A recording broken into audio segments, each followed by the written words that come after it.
नमस्कार दोस्तों, मैं हूं राजा मिश्रा और आपने देखना शुरू कर दिया है जर्नलिस्ट राजा यूट्यूब चैनल। तो चैनल को फटाफट से सब्सक्राइब कर दो, तभी आपको जो नोटिफिकेशन है वो डेली मिलेंगी।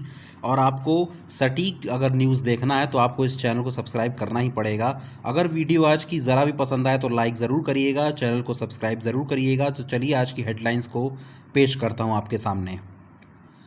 प्रज्वल रेवन्ना केस। आपको मालूम होगा कि जो प्रज्वल रेवन्ना हैं वह पूर्व प्रधानमंत्री जेडी देवेगौड़ा के पोते हैं। उनके ऊपर सेक्स स्कैंडल का आरोप लगा है। सेक्स स्कैंडल के आरोपी सांसद को वापस भारत बुलाने के लिए तैयारी चल रही है। कर्नाटक के मंत्री ने दावा किया है कि प्रज्वल रेवन्ना को हम भारत बुलाएंगे और उसके बाद उन्हें पार्टी से निकालने के बाद उनके ऊपर केस भी चलाया जाएगा। आपको बता दूं कि जो प्रज्वल रेवन्ना हैं उनके ऊपर सेक्स स्कैंडल का केस है। सेक्स स्कैंडल मतलब कि उन्होंने कई महिलाओं के जो सेक्स किया गया है उसका इन्होंने वीडियो शूट किया है। तो बहुत बड़ा मतलब शर्म की बात है इनके पार्टी के लिए और ख़ुद इनके लिए। तो देखते हैं क्या होता है, भारत आने के बाद इनके ऊपर क्या एक्शन लिया जाता है। 7वें चरण के मतदान के लिए आपको बता दूं कि 7 मई से नामांकन की प्रक्रिया शुरू होने वाली है। वहीं बनारस में प्रधानमंत्री नरेंद्र मोदी को 13 मई के आने की कवायद तेज हो गई है। मतलब कि पीएम मोदी 13 मई को अपना नामांकन कर सकते हैं बनारस से। बताया जा रहा है कि शुभ दिन और शुभ मुहूर्त में दाखिल करेंगे अपना पर्चा प्रधानमंत्री। ऐसा यार सिर्फ भारतीय जनता पार्टी की तरफ से बोला जा रहा है। शुभ दिन कोई कुछ नहीं होता है यार, मैं बता रहा हूँ। अगर 7 मई से ही शुरू हो रहा है तो आप 7-8 मई को आ जाओ। उन्होंने बोला है कि 11 मई को शनिवार है, 12 को रविवार है, यानी अशुभ दिन है। ऐसा होता है कुछ नामांकन के लिए शुभ और अशुभ क्या होता है यार। तो 13 मई को बोल रहे हैं सोमवार है तो अच्छा दिन है, तो प्रधानमंत्री को 13 को बुला लेते हैं। और 14 मई को तो नामांकन की आखिरी दिन है तो उस दिन तो शायद नहीं हो पाएगा। तो 13 तारीख को ही फिक्स माना जा रहा है कि काशी में प्रधानमंत्री आएंगे और वहाँ पर रोड शो वगैरह भी चलेगा। नामांकन तो बहाना है, नामांकन के बहाने साधने की भी कोशिश करेंगे काशी वासियों को। दिल्ली के चीफ मिनिस्टर अरविंद केजरीवाल अभी तिहाड़ जेल में बंद हैं। वहीं सोमवार को दिल्ली के मंत्री आतिशी और सुनीता केजरीवाल, जो कि अरविंद केजरीवाल की वाइफ हैं, वो दोनों उनसे मुलाकात करने गई थी। वहाँ पर केजरीवाल से आतिशी ने दिल्ली के बारे में बातचीत बताया कि कैसा हाल चल रहा है बाहर।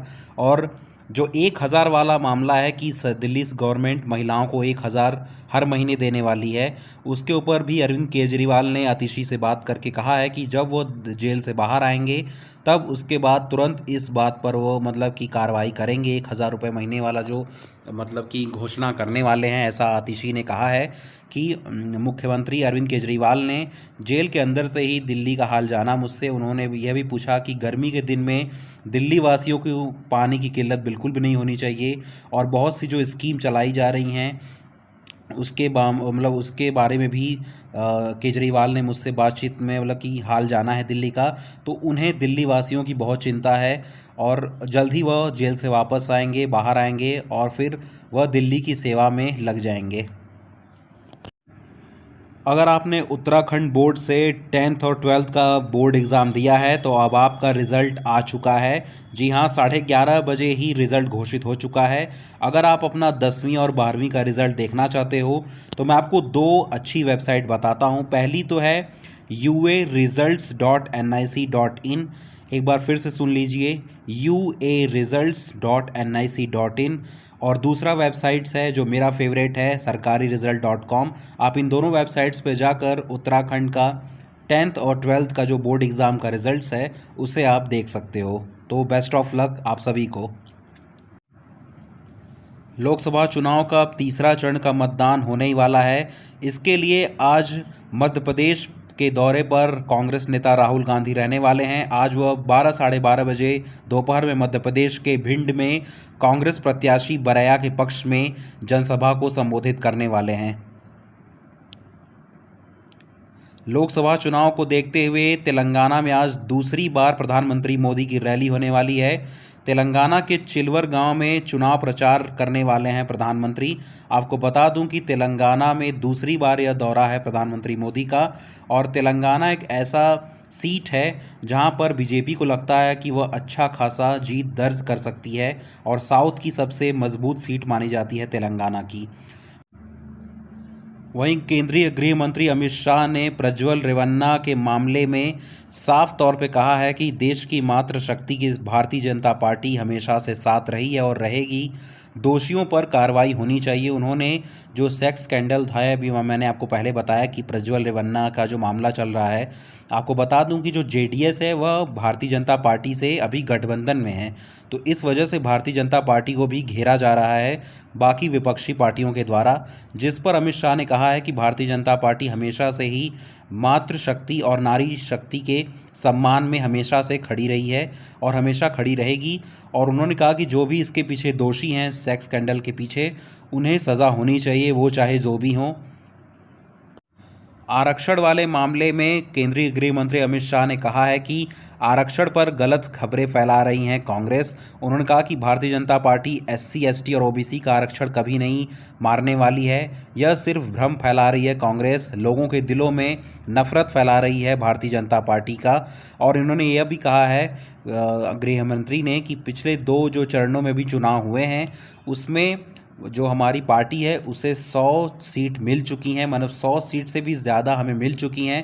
अब बाकी के बचे हुए चरणों में हमें 400 प्लस आराम से वोट मिल जाएगा और हम 400 प्लस से ज़्यादा सीटें जीतने वाले हैं, ऐसा दावा किया है गृह मंत्री अमित शाह ने। वहीं कर्नाटक सेक्स स्कैंडल ने चुनावी तूल पकड़ लिया है। कर्नाटक सेक्स स्कैंडल प्रज्वल को पार्टी से निकालने की तैयारी में है जेडीएस। जी हां, आज जेडीएस की बैठक में इसका ऐलान संभव माना जा रहा है। वहीं पूर्व प्रधानमंत्री एचडी देवगौड़ा के पोते हैं प्रज्वल, इस पर यौन शोषण का आरोप लगाया गया है। तो पूर्व प्रधानमंत्री के पोते के ऊपर ऐसा गंदा आरोप मतलब लगा है, क्या पता ये सही हो, लेकिन यह बहुत ही शर्म की बात है पूरे पार्टी के लिए। इस वजह से जेडीएस ने यह फैसला लेने के लिए यह पार्टी बुलाई है, यह मीटिंग बुलाई है कि इस पर आज फैसला होना है कि उन्हें जेडीएस से निकालना है या नहीं। इस वजह से जेडीएस ने यह एक्शन ले रहा है क्योंकि जेडीएस का जो गठबंधन है वह सीधे तौर पर भारतीय जनता पार्टी से है और भारतीय जनता पार्टी अपना जो चरित्र है उसे ख़राब नहीं करना चाहती। इस वजह से आज इस पर फैसला होना है। वही बात करें लाल सागर के क्या हालात हैं, तो अभी भी जो हूती विद्रोही हैं वह अपने हरकतों से बाज नहीं आ रहे हैं। हिंद महासागर और लाल सागर में लगातार 4 जहाज़ों को निशाना बनाया गया है हूतियों द्वारा। वहीं उन्होंने इन जहाज़ों के ऊपर मिसाइलें भी दागी हैं। कोरोना के समय जो हमने कोवैक्सीन और कोविशील्ड वैक्सीन हमने लगवाई थी, उसमें से जो कोविशील्ड वैक्सीन है वह काफ़ी ज़्यादा संख्या में लोगों ने लगवाया था। इस पर आज एक रिपोर्ट आया है कि ब्रिटेन के एस्ट्राजेनेका की कोरोना वैक्सीन से हार्ट अटैक का खतरा बढ़ चुका है। वहीं ब्रिटिश कोर्ट में कंपनी ने यह मान लिया है, उनके ऊपर केस चल रहा है। भारत में इसी फार्मूले से कोविशील्ड बनाई गई है। आपको बता दूं कि जो एस्ट्राजेनेका है उसने यह कोविशील्ड ब्रिटेन में बनाया था और सेम इसी फार्मूले से जो भारत की सीरम कंपनी है जो कि वैक्सीन वगैरह बनाई थी कोरोना के दौरान, उसने भी इसी फार्मूले से कोविशील्ड को ऑक्सफोर्ड यूनिवर्सिटी के साथ मिलकर बनाया है। तो इसमें माना गया है कि खून के जो थक्के हैं वह जम जा रहे हैं इस कोविशील्ड को जितने भी लोगों ने लिया है, तो इससे जो हार्ट अटैक का खतरा है वह बढ़ा है। ऐसा एस्ट्राजेनेका ने खुद कोर्ट में कबूल किया है कि इस वैक्सीन के इस्तेमाल के बाद से हार्ट अटैक का खतरा जो है वह बढ़ा है।